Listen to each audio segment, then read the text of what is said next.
বিসমিল্লাহির রহমানির রহিম। ডক্টর মালিকা বিশ্ববিদ্যালয় কলেজের একাদশ শ্রেণীর ব্যবসায় শিক্ষা শাখার সুপ্রিয় শিক্ষার্থীবৃন্দ, আসসালামু আলাইকুম। প্রিয় শিক্ষার্থীবৃন্দ, কেমন আছো তোমরা? আশা করি আল্লাহ পাকের অশেষ রহমতে পরিবারের সবাইকে নিয়ে ভালো আছো। আমরাও তোমাদের দোয়ায় আলহামদুলিল্লাহ ভালো আছি। স্নেহের শিক্ষার্থীবৃন্দ, আমি মোহাম্মদ রাসেল, প্রভাষক, হিসাব বিজ্ঞান বিভাগ, ডক্টর মালিকা বিশ্ববিদ্যালয় কলেজ, আজকের এই ক্লাসটি উপস্থাপন করছি।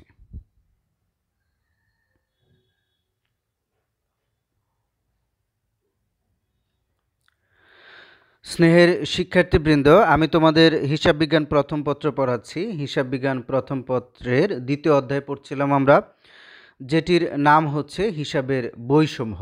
এই অধ্যায় হতে আমরা জাবেদা অনুশীলন করছিলাম। আমরা জাবেদায় একটু বেশি সময় নিচ্ছি, কারণ তোমরা ইতিমধ্যে জানো এটি একটি মৌলিক টপিক বা বিষয়। তোমাকে হিসাব বিজ্ঞান ভালো মতো বুঝতে হলে, হিসাব বিজ্ঞানে পারঙ্গম হতে হলে, আত্মস্থ করতে হলে জাবেদায় খুব ভালো হওয়ার কোনো বিকল্প নেই। আমি আবারও বলছি, জাবেদায় খুব ভালো হওয়ার কোনো বিকল্প নেই। এজন্য জাবেদায় একটু বেশি সময় নিচ্ছি। প্রিয় শিক্ষার্থীবৃন্দ, আজও আমরা যথারীতি জাবেদা করব, তবে আজকেই জাবেদার শেষ ক্লাস হবে। প্রিয় শিক্ষার্থীবৃন্দ, আমরা পরবর্তী ক্লাসে আমরা খতিয়ান এবং রেওয়া মিল নিয়ে আলোচনা করব। আজ তোমাদের দুটি ভিন্নধর্মী লেনদেন নিয়ে আলোচনা করব।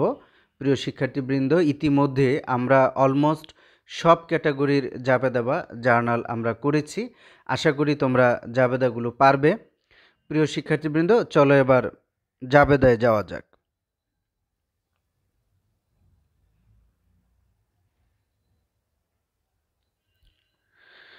প্রিয় শিক্ষার্থীবৃন্দ, জাবেদা করার পূর্বে জাবেদার যে গোল্ডেন রুলস বা স্বর্ণসূত্রটি রয়েছে, আমরা একটু চোখ বুলিয়ে নেব।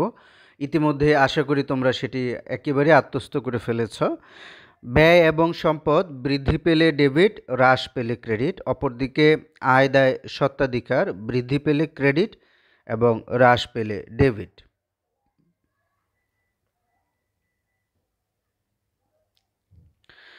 প্রিয় শিক্ষার্থীবৃন্দ, এটি হচ্ছে জাবেদার ছক। প্রথমে প্রতিষ্ঠানের নাম হবে, এরপর তোমরা লিখবে সাধারণ জাবেদা।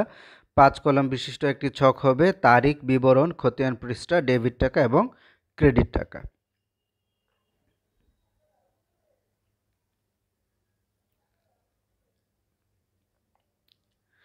স্নেহের শিক্ষার্থীবৃন্দ, আজ আমরা দুটি ভিন্নধর্মী লেনদেনের জাবেদা করব। তোমরা স্ক্রিনে একটি বাক্য দেখতে পাচ্ছ, বাক্য বা ঘটনা। আমাদের শুরুতে যেটি করতে হবে সেটি লেনদেন কিনা সেটি যাচাই করে নিতে হবে। আমরা দেখতে পাচ্ছি একটি টাকার অঙ্ক 10,000 টাকা দেয়া আছে, অর্থাৎ প্রথম বৈশিষ্ট্যটি এর মধ্যে রয়েছে। দ্বিতীয় বৈশিষ্ট্য যেটি হচ্ছে কারবারের আর্থিক অবস্থার পরিবর্তন ঘটায় কিনা। প্রিয় শিক্ষার্থীবৃন্দ, জীবন বীমা প্রিমিয়াম প্রদান করার ফলে কারবার থেকে নগদ টাকা চলে গিয়েছে, অর্থাৎ সম্পত্তিবাচক হিসাব হ্রাস পেয়েছে, অর্থাৎ এটি কারবারের আর্থিক অবস্থারও পরিবর্তন ঘটায়। যেহেতু দুইটি বৈশিষ্ট্য বিদ্যমান রয়েছে, অতএব এটি একটি লেনদেন এবং এর জাবেদা নির্ণয় করা যাবে। চলো এবার এটির জাবেদা নির্ণয় করি। জীবন বীমা প্রিমিয়াম প্রদান করা হলো। প্রিয় শিক্ষার্থীবৃন্দ, এটি একটি লেনদেন, এটির আমরা জাবেদা করব। শুরুতে আমাদের যেটি করতে হবে, প্রথম ধাপে কয়টি পক্ষ জড়িত এবং কি কি পক্ষ জড়িত। প্রিয় শিক্ষার্থীবৃন্দ, আমরা আপাত দৃষ্টিতে সাধারণ চোখে যেটি দেখতে পাচ্ছি যে জীবন বীমা প্রিমিয়াম প্রদান করা হলো, এখানে দুইটি পক্ষ জড়িত, অর্থাৎ দুইটি হিসাব খাত জড়িত। জীবন বীমা প্রিমিয়াম প্রদান করা হয়েছে, এটি কিভাবে প্রদান করা হয়েছে বলা নেই, কিন্তু আমরা বুঝতে পারছি এটি নগদে প্রদান করা হয়েছে। যেহেতু নগদে প্রদান করা হয়েছে, সেহেতু নগদান হিসাবে একটি পক্ষ হবে, আর জীবন বীমা প্রিমিয়াম একটি পক্ষ হবে। আপাত দৃষ্টিতে বা খালি চোখে বা সাধারণ চোখে যেটি মনে হচ্ছে সেটি হচ্ছে যে যেহেতু নগদ টাকায় প্রদান করা হয়েছে, নগদান হিসাবে একটি পক্ষ হবে এবং জীবন বীমা প্রিমিয়াম একটি পক্ষ হবে। প্রিয় শিক্ষার্থীবৃন্দ, তাহলে আমরা দেখতে পাচ্ছি এখানে দুইটি পক্ষ জড়িত এবং পক্ষ দুইটি হচ্ছে জীবন বীমা প্রিমিয়াম এবং নগদান হিসাব। প্রিয় শিক্ষার্থীবৃন্দ, এই ক্ষেত্রে একটি কথা আছে, সেটি হচ্ছে যে জীবন বীমা প্রিমিয়ামটি আসলে কি। জীবন বীমা প্রিমিয়ামটি হচ্ছে যে কোনো ব্যক্তির তার জীবনের উপর যে বিমা করা হয়, কোনো ব্যক্তির জীবনের উপর যে বিমাটি করা হয় এবং এই বিমার জন্য যে প্রিমিয়াম প্রদান করতে হয় সেটি হচ্ছে জীবন বীমা প্রিমিয়াম। আমরা কারবার বা ব্যবসা প্রতিষ্ঠানের জন্য আবেদন করছি। তোমরা জানো যে কারবার বা ব্যবসা প্রতিষ্ঠানের কোনো জীবন নেই। তাহলে এই জীবন বীমা প্রিমিয়ামটি কি আসলে? প্রিয় শিক্ষার্থীবৃন্দ, আসলে এই জীবন বীমা প্রিমিয়ামটি হচ্ছে কারবারের যে মালিক অথবা স্বত্বাধিকারী তার জীবন বীমা প্রিমিয়াম। প্রিয় শিক্ষার্থীবৃন্দ, যেহেতু কারবার বা ব্যবসা প্রতিষ্ঠানের কোনো জীবন নেই, অতএব কারবার বা ব্যবসা প্রতিষ্ঠানের জীবন বীমা হতে পারে না। কারবার বা ব্যবসা প্রতিষ্ঠানের জন্য কোনো জীবন বীমা প্রিমিয়ামও প্রদান করতে হয় না। এটি হচ্ছে কারবারের মালিকের জীবন বীমা প্রিমিয়াম।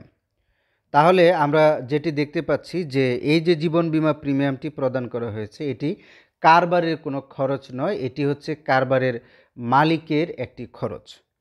প্রিয় শিক্ষার্থীবৃন্দ, আমি শুরুতেই যখন মৌলিক কিছু বিষয় নিয়ে কথা বলছিলাম তখন তোমাদের বলেছিলাম যে কারবার এবং মালিককে পৃথক সত্তা হিসেবে গণ্য করা হয়।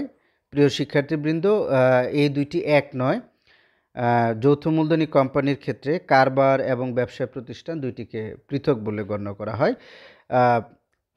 সেহেতু যখন মালিক কারবারকে কোনো অর্থ দিবে বা কোনো সম্পদ দিবে তখন সেটিকে মূলধন বলে লিপিবদ্ধ করা হয়। অপরদিকে মালিক যখন কারবার থেকে কোনো কিছু নিয়ে যাবে, সেটি অর্থ হোক বা অন্য কোনো সম্পদ হোক, তখন সেটিকে উত্তোলন হিসেবে গণ্য করা হয়। পাশাপাশি মালিক যখন কারবারের কোনো খরচ পরিশোধ করে তখনও সেটিকে মূলধন হিসেবে গণ্য করা হয়। অপরদিকে মালিকের কোনো খরচ যখন কারবার পরিশোধ করে তখন সেটিকে উত্তোলন বলে গণ্য করা হয়। আমি আবার বলছি, মালিক এবং কারবারকে পৃথক সত্তা বলে গণ্য করা হয়, পৃথক অস্তিত্ব বলে গণ্য করা হয়। এজন্য মালিক এবং কারবারের মধ্যে যে লেনদেনগুলো সংগঠিত হয় সেগুলো আলাদাভাবে লিপিবদ্ধ করতে হয়। যেমন মালিক কারবারকে কোনো কিছু দিলে সেটিকে মূলধন হিসেবে গণ্য করা হয় এবং মালিক কারবার থেকে কোনো কিছু নিলে সেটিকে উত্তোলন বলে গণ্য করা হয়। পাশাপাশি মালিক কারবারের কোনো খরচ পরিশোধ করলে সেটিকে মূলধন বলে গণ্য করা হয় এবং কারবার মালিকের কোনো খরচ যদি পরিশোধ করে সেটিকে উত্তোলন বলে গণ্য করা হয়। এই ক্ষেত্রে মালিকের জীবন বীমা প্রিমিয়াম কারবার পরিশোধ করেছে। যেহেতু মালিকের ব্যক্তিগত খরচ কারবার পরিশোধ করেছে, অতএব এটি উত্তোলন বলে গণ্য হবে। তাহলে আমরা দেখতে পাচ্ছি যে এখানে যেহেতু জীবন বীমা প্রিমিয়াম প্রদান করা হয়েছে নগদ টাকা চলে গিয়েছে, নগদান হিসাবে একটি পক্ষ হবে এবং মালিকের যেহেতু ব্যক্তিগত খরচ কারবার পরিশোধ করেছে সেজন্য উত্তোলন হিসাব নামে একটি হিসাবভুক্ত হবে। প্রিয় শিক্ষার্থীবৃন্দ, তাহলে প্রথম ধাপে আমরা দেখতে পাচ্ছি যে দুইটি পক্ষ জড়িত, পক্ষ দুইটি হচ্ছে, প্রথমটি হচ্ছে উত্তোলন হিসাব এবং দ্বিতীয়টি হচ্ছে নগদান হিসাব। দ্বিতীয় ধাপে আমরা দেখব যে কোনটি কোনবাচক হিসাব। শুরুতেই উত্তোলন হিসাব। প্রিয় শিক্ষার্থীবৃন্দ, এটি একটি স্বত্বাধিকারবাচক হিসাব। আমরা স্বত্বাধিকারবাচক হিসাবের সংজ্ঞায় পড়েছিলাম যে সমস্ত হিসাব দ্বারা কারবারের সাথে মালিকের লেনদেন বোঝাবে, অথবা আরও যদি সহজ করে বলি, যে সকল হিসাব দ্বারা কারবারের উপর মালিকের অধিকার বোঝায় সেগুলি হচ্ছে স্বত্বাধিকারবাচক হিসাব। উত্তোলন করার ফলে কারবারের উপরে মালিকের অধিকার হ্রাস পায়, কারবারের সত্যের উপরে মালিকের অধিকার হ্রাস পায়, এজন্য এটি স্বত্বাধিকারবাচক হিসাব। এই উত্তোলন হিসাব কারবারের উপর মালিকের অধিকারকে প্রভাবিত করে, এজন্য এটি স্বত্বাধিকারবাচক হিসাব। অপরদিকে নগদান হিসাব সম্পত্তিবাচক হিসাব। ইতিমধ্যে তোমরা সেটি জানো, কারণ নগদ টাকা কারবারের জন্য সম্পদ স্বরূপ। প্রিয় শিক্ষার্থীবৃন্দ, তৃতীয় ধাপে আমরা নির্ণয় করব এই লেনদেনটির ফলে কোন হিসাবটি বৃদ্ধি পেল, কোন হিসাবটি হ্রাস পেল। আমাদের যে প্রথম পক্ষটি ছিল উত্তোলন হিসাব, জীবন বীমা প্রিমিয়াম প্রদান করার ফলে এই উত্তোলন হিসাবটি আমরা হিসাবভুক্ত করেছি। এটি একটি পক্ষ নির্ধারিত হয়েছে। প্রিয় শিক্ষার্থীবৃন্দ, এটি একটি স্বত্বাধিকারবাচক হিসাব। উত্তোলন করার ফলে স্বত্বাধিকার হ্রাস পায়। প্রিয় শিক্ষার্থীবৃন্দ, আমি একটু ছোট্ট করে ব্যাখ্যা করে বলছি যে উত্তোলনের ফলে কিভাবে বা কেন স্বত্বাধিকার হ্রাস পায়। প্রিয় শিক্ষার্থীবৃন্দ, একজন মালিক যখন কারবার থেকে নগদ টাকা হোক বা যে কোনো কিছু উত্তোলন করে, তখন সেই কারবারের উপরে মালিকের যে অধিকার সেটি হ্রাস পায়, যেটিকে অর্থের অঙ্কে প্রকাশ করা হয়। এটিকে আসলে অর্থের অঙ্কে বোঝাচ্ছে, অর্থের মাপকাঠিতে। যেমন ধরো, কোনো একটি প্রতিষ্ঠানে একজন মালিকের স্বত্বাধিকারের পরিমাণ হচ্ছে 1,00,000 টাকা। স্বত্বাধিকার মানে হচ্ছে এই কারবার বা প্রতিষ্ঠানের নিকট মালিক 1,00,000 টাকা পাবে। মালিক যদি সেখান থেকে 5,000 টাকা উত্তোলন করে ফেলে, তখন কারবারের নিকট মালিকের পাওনার পরিমাণ দাঁড়াবে 95,000 টাকা, অর্থাৎ স্বত্বাধিকার কমে গিয়ে দাঁড়ালো 95,000 টাকা। উত্তোলনের ফলে স্বত্বাধিকার হ্রাস পায় বা কমে যায়, এবং অপরদিকে মূলধন প্রদান করার ফলে কারবারের উপরে মালিকের স্বত্বাধিকার বৃদ্ধি পায়। প্রিয় শিক্ষার্থীবৃন্দ, তাহলে এই জীবন বীমা প্রিমিয়াম প্রদান করার ফলে আমরা যে উত্তোলন হিসাবটিকে হিসাবভুক্ত করেছি, এই উত্তোলনের ফলে স্বত্বাধিকারবাচক হিসাব হ্রাস পেয়েছে, এই জন্য আমরা হ্রাস লিপিবদ্ধ করেছি। জীবন বীমা প্রিমিয়াম প্রদান করার ফলে কারবার থেকে নগদ টাকা চলে গিয়েছে, চলে যাওয়া আর হ্রাস পাওয়া একই কথা, অর্থাৎ নগদান হিসাব নামক সম্পত্তিবাচক হিসাবটিও হ্রাস পেয়েছে। এবার চতুর্থ ধাপে আমরা দেখব যে আমাদের সূত্র অনুযায়ী কি হয়। প্রিয় শিক্ষার্থীবৃন্দ, আমাদের যে প্রথম পক্ষটি উত্তোলন হিসাব, এটি একটি স্বত্বাধিকারবাচক হিসাব এবং এটি হ্রাস পেয়েছে। আমাদের সূত্র অনুযায়ী স্বত্বাধিকারবাচক হিসাব হ্রাস পেলে ডেবিট হয়। আমাদের যে দ্বিতীয় পক্ষটি নগদান হিসাব, এটি একটি সম্পত্তিবাচক হিসাব, এটিও হ্রাস পেয়েছে। আমাদের সূত্র অনুযায়ী সম্পত্তিবাচক হিসাব হ্রাস পেলে ক্রেডিট হয়। প্রিয় শিক্ষার্থীবৃন্দ, এখন আমরা যদি এটিকে জাবেদা আকারে উপস্থাপন করি, তাহলে যেটি দাঁড়াবে সেটি হচ্ছে যে উত্তোলন হিসাব ডেবিট এবং নগদান হিসাব ক্রেডিট।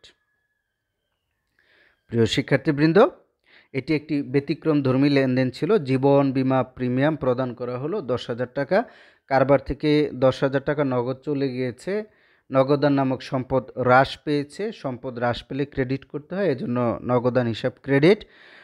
আর জীবন বীমা প্রিমিয়ামের ফলে এটিকে উত্তোলন হিসেবে হিসাবভুক্ত করতে হবে। উত্তোলনের ফলে কারবারের স্বত্বাধিকার হ্রাস পায়, স্বত্বাধিকার হ্রাস পেলে সেটিকে ডেবিট করতে হয়, এজন্য উত্তোলন হিসাব ডেবিট হবে। চলো এবার দ্বিতীয় লেনদেনে যাওয়া যাক।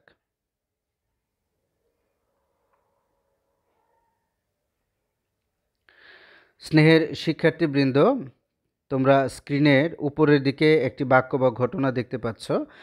আয়কর প্রদান করা হলো 15,000 টাকা।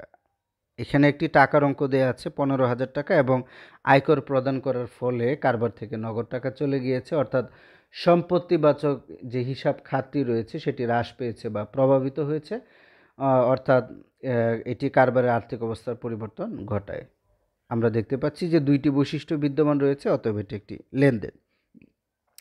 যেহেতু এটি একটি লেনদেন, অতএব এটির জাবেদা নির্ণয় করা যাবে।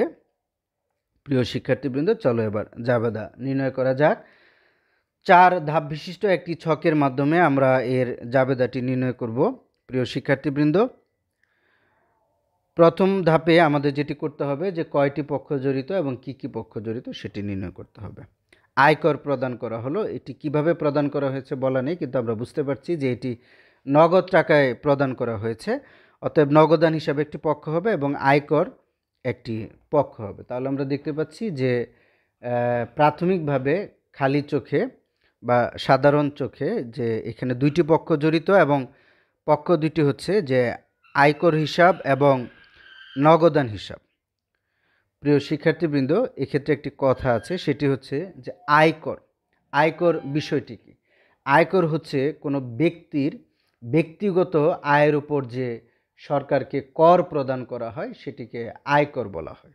প্রিয় শিক্ষার্থীবৃন্দ, আমি আবারও বলছি, কোনো ব্যক্তির ব্যক্তিগত আয়ের উপরে যে কর প্রদান করা হয় সেটিকে আয়কর বলা হয়। প্রিয় শিক্ষার্থীবৃন্দ, আমরা আমাদের কারবার বা প্রতিষ্ঠানের জাবেদা করছি, কোনো ব্যক্তির নয়। অর্থাৎ এখানে যে আয়করটি প্রদান করা হয়েছে এটি আমরা খুব সহজে বুঝতে পারছি যে এটি হচ্ছে মালিকের ব্যক্তিগত আয়ের উপর যে করটি প্রদান করা হয়েছে সেটি। প্রিয় শিক্ষার্থীবৃন্দ, পূর্বের লেনদেনটি নিয়ে এখানেও একই বিষয়, যে যেহেতু মালিকের ব্যক্তিগত খরচ কারবার পরিশোধ করেছে, অতএব এটিকে উত্তোলন হিসেবে গণ্য করতে হবে।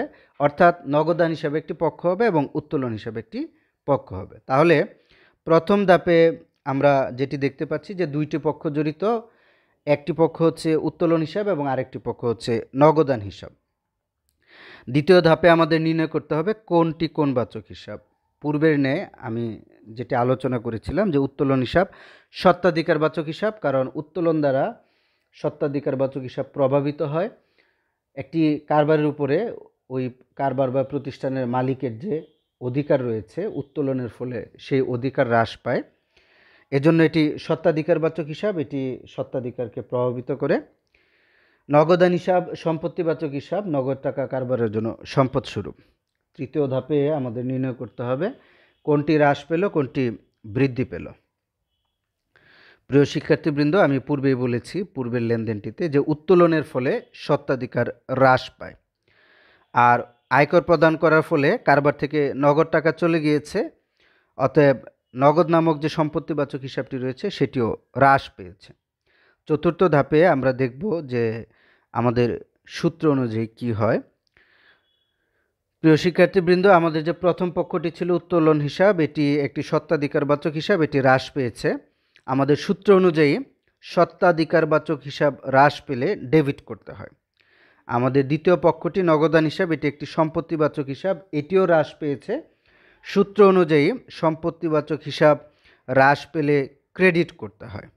প্রিয় শিক্ষার্থীবৃন্দ, তাহলে আমরা দেখতে পাচ্ছি যে উত্তোলন হিসাব ডেবিট হবে এবং নগদান হিসাব ক্রেডিট হবে।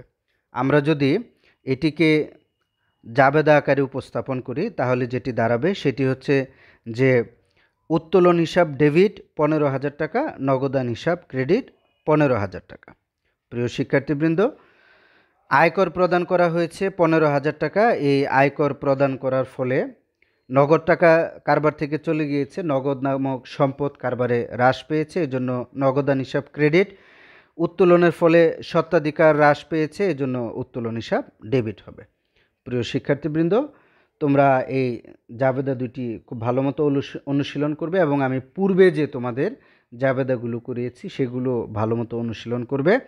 তোমাদের আজকের ক্লাস নিয়ে যদি কারো কোনো প্রশ্ন থাকে তাহলে এই পোস্টের নিচে কমেন্ট সেকশনে সে প্রশ্ন করে আমাকে জানাবে অথবা আমাকে ইনবক্স করবে, ইনশাল্লাহ আমি রিপ্লাই দেব।